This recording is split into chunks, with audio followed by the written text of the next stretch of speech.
آج سے چند دنوں پہلے 2-4 دن پہلے ہی وہاں کے مؤذن صاحب نے خودکشی کر لی. انا للہ و انا الیہ راجعون. میں یہ نہیں کہہ رہا کہ ان کا عمل درست تھا، یہ عمل بالکل بھی درست نہیں، کسی کو اس بات کی اجازت نہیں ہے.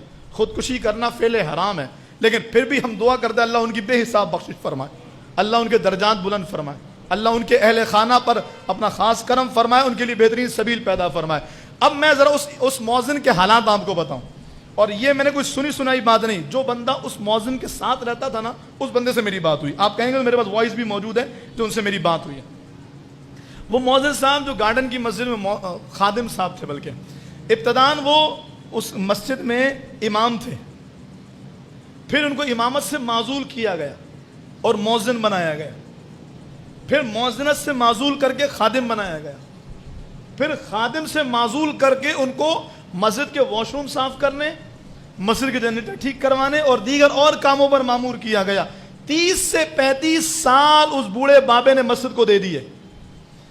4-5 دنوں سے یا کچھ دنوں سے اس بندے کی طبیعت خراب تھی، فجر میں نہیں آ پا رہا تھا. اس نے کمیٹی سے یہ بات کی کہ حضرت میں یہ چاہتا ہوں میرا فجر کا ادارہ ختم کر دیں، کیونکہ میں فجر میں آ نہیں پا رہا ہوں، تکلیف کی شدت ہے، بڑھاپے کے دن ہے، بہت پریشانی ہے. تو کمیٹی والوں نے کہا کیوں ہمارے سر پہ پڑے ہو، تمہیں تو ہم پہلے ہی نکال چکے، بلا وجہ مسلط ہو، جاؤ تمہیں ہم نے فارغ کر دیا. اور یوں کمیٹی نے اس بندے کو فارغ کر دیا. وہ بوڑھا بابا کل فارغ کیا ہے اور آج اس نے ظہر کی اذان کے بعد خود کو پھانسی لگا دی. اس میں اگر کچھ باتیں غلط بھی ہوں تو کم از کم یہ ضرور ہے کہ اتنی بڑی زیادتی اور سفاکیت ہمارے معاشرے کی ہے. 30 سال جس نے، اگر اس بندے کی عمر 25 سال تھی اور وہ مسجد میں آیا تھا تو 55 سال اس کی عمر ہو گئی ہے. اب مجھے پتا ہے وہ کس کام کا، اس کو کسی کمپنی میں نوکری ملے گی، اس کو کوئی جاب دے گا. اس نے اپنے جوانی کے خوبصورت دن مسجد کو دے دیے اور جب وقت اس کے بڑھاپے کا آیا اس کو یوں کر کے نکال دیا گیا. کہتے ہیں کہ اب کمیٹی پر FIR کٹ گئی، یہ ہو گیا وہ ہو گیا. میں آپ سے صحیح عرض کر رہا ہوں، میں اس طبقے سے وابستہ ہوں.